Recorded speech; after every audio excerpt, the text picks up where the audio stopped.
The sound of the rain fell over Konoha, as if the very sky knew that something grand was about to happen. Amado watched the horizon from his laboratory, the cigarette extinguished between the trembling fingers.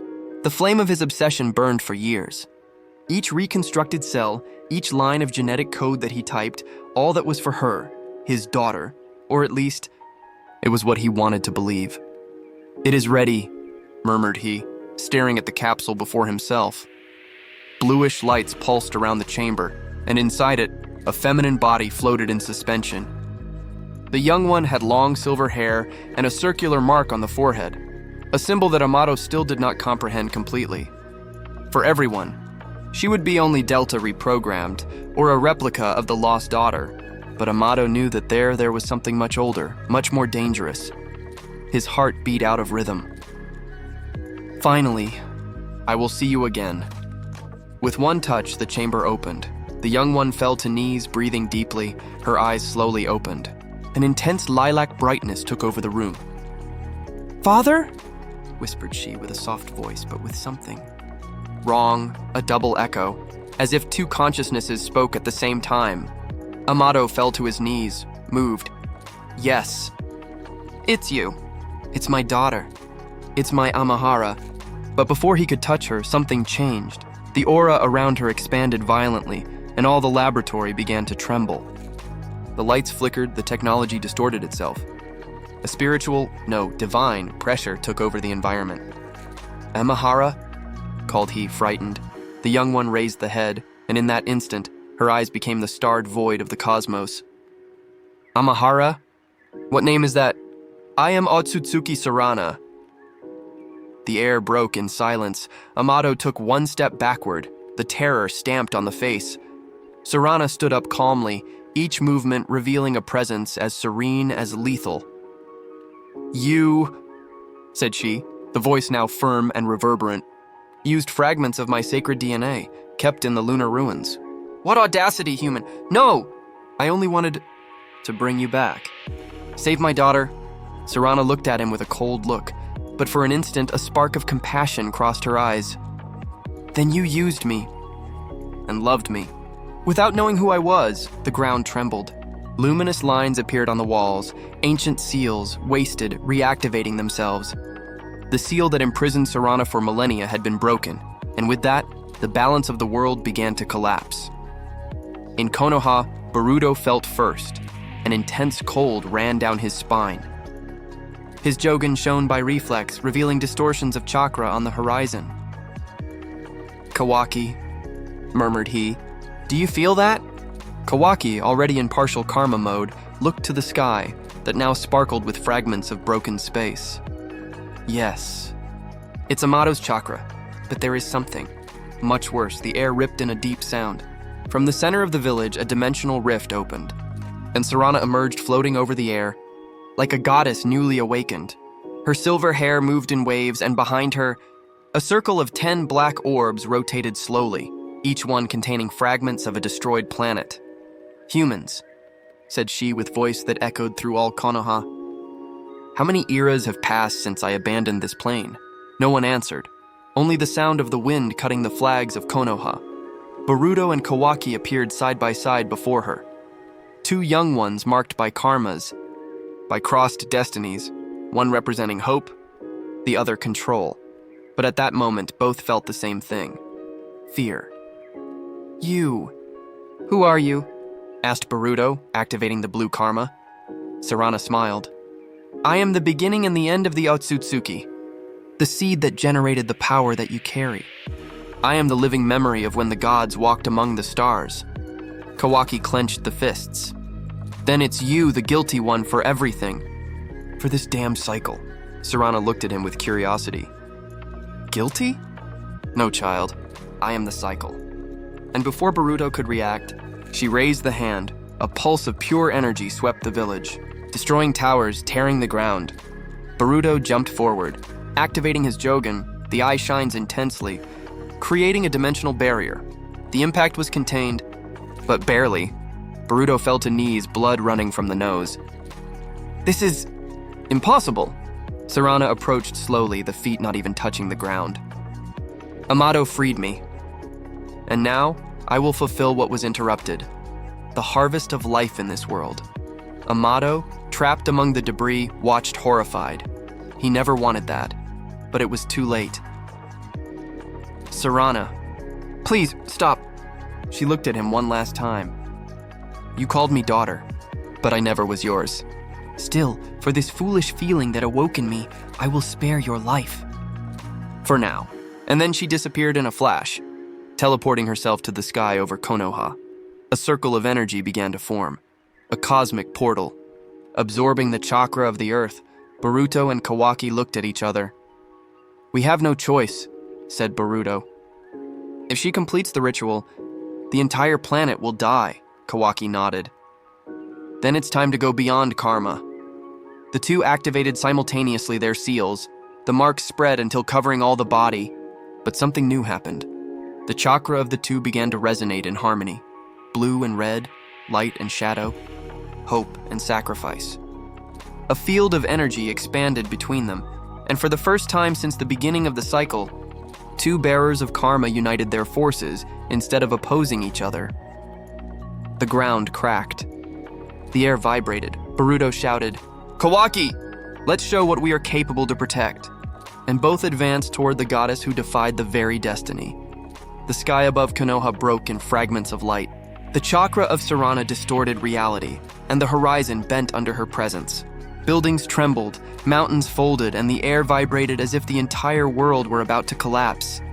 Up high, she floated, majestic, imposing, untouchable.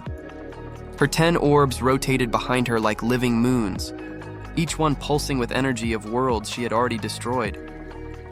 Boruto and Kawaki hovered before her, their bodies already transformed. Boruto's blue karma now pulsed with golden patterns, and his eyes, Jogen and Byakugan, were fused in a single white-bluish brightness, radiating divine power. Kawaki, in turn, displayed a completely new form, the scarlet karma. Crimson lines covered his body, and behind him, a translucent projection of Ishiki himself dissolved, as if the power of the ancient Otsutsuki had finally surrendered to human will. Boruto breathed deeply. Kawaki, without hesitation. If we miss, it's over, Kawaki nodded. I know, but this time, I trust you. The two launched themselves to attack. The sound of the impact echoed like thunder. Boruto hit Srana first, his fist coated by chakra of pure light. Srana dodged with a simple movement of hand, and the strike opened a rift in space. Then Kawaki appeared behind, conjuring spears of black energy that cut the air. But Srana undid them with a look. Children, said she with an almost maternal tone, you fight with courage, but you do not understand what you face. Boruto answered with a shout. We don't need to understand a god to know that he can be brought down. Srana smiled. Then prove. The battlefield expanded until swallowing the village. The sky became an abyss of stars. They were no longer in Konoha, but in a dimensional plane created by Srana, a space where only the will and the chakra determined the laws of reality. Boruto felt the weight of the dimension. The air was dense, and each movement seemed to drag the very space, but he refused to retreat. With the Jogen shining intensely, he perceived a sequence of seals floating around the body of Srana, ancient symbols, vestiges of the original power of the Otsutsuki. Kawaki, those seals, shouted he. It's through there that she channels the chakra. Kawaki raised the hand, shaping his arm into a blade of energy. Understood. Cover me! Boruto advanced ahead, creating a sequence of clones that spread in circles, each one releasing blasts of modified Rasengan. The spheres became serpents of energy that surrounded Srana from all sides. She raised the hands, and a black sphere appeared, a small devouring sun. The impact between light and darkness exploded with a force that tore space. The shock made the entire dimension oscillate. Boruto was thrown far away, but Kawaki took advantage of the opening. In an impossible jump, he crossed the field of energy, sticking his blade into the chest of Srana. For an instant, time stopped. She looked down, surprised. You dare to wound me? Kawaki smiled. I am not a god, and that's exactly why I can do what you don't expect. The blade began to shine in red, absorbing part of Srana's divine chakra. But before the strike could complete itself, Srana grabbed him by the neck. "I admire you, human. So, die as one." She threw him against the ground with brutal strength. The impact created a dimensional crater. Boruto shouted, "Kawaki!" The anger exploded inside him. His Jogan began to spin, the pattern expanding. An ancient voice echoed in his mind. Momoshiki, the sleeping spirit inside him. "You want power, boy? Use what remains of me and maybe survive." Boruto breathed deeply and for the first time answered calmly, "I don't need you. I have my own light." His body began to shine. The blue karma dissolved into pure golden energy. The chakra enveloped him completely, shaping a new form, divine Jogan mode. The marks of karma merged into his skin, and a halo of light rotated behind his back, as if the very space recognized him as something beyond human. Srana looked intrigued. "This is impossible." Boruto extended the hand. "Nothing is impossible when the reason is to protect who you love." He advanced, crossing dimensions. Srana tried to react, but Boruto was now a living force, the reflection of the will of the ninja world. Each strike of his echoed like divine thunders, and Srana herself stepped back, surprised for feeling something she hadn't felt for millennia. Fear. Kawaki, wounded, rose slowly. "Tsk. You always had that shine, Boruto." He activated again his scarlet karma. But this time something new happened. The red energy of Kawaki began to mix with Boruto's golden light. The entire universe seemed to recognize the fusion. Boruto looked at him. "Let's finish this together." "Together," answered Kawaki. Smiling, the two energies intertwined, forming a gigantic sphere. A Rasengan mixed with red energy. Rasengan of destiny. The union of light and sacrifice. Srana raised all 10 black orbs to defend herself. The impact was inevitable. The explosion tore the dimensional plane. Crossing the fabric of space-time, light and shadow clashed. The scream of Srana echoed among worlds. When the light dissipated, Boruto and Kawaki floated exhausted side by side. Srana was fallen, the body disintegrating in fragments of energy. She looked at Amado, who had been brought by the dimensional collapse. "Human, you gave me a second chance, and taught me something that the gods forgot. Imperfect love." A tear fell from her eyes before her body completely dissolved into particles of light that rained over Konoha. The cosmic rain purified the sky, restored the village, and healed part of the destruction. When the sun rose, Konoha was silent. Boruto and Kawaki were found fallen near the old Hokage Tower. Both breathed. Exhausted but alive, Amado approached, kneeling before them. I am sorry for everything." Boruto opened a weak smile. "She loved you, you know. In the end, she forgave you." Amado closed the eyes, crying in silence.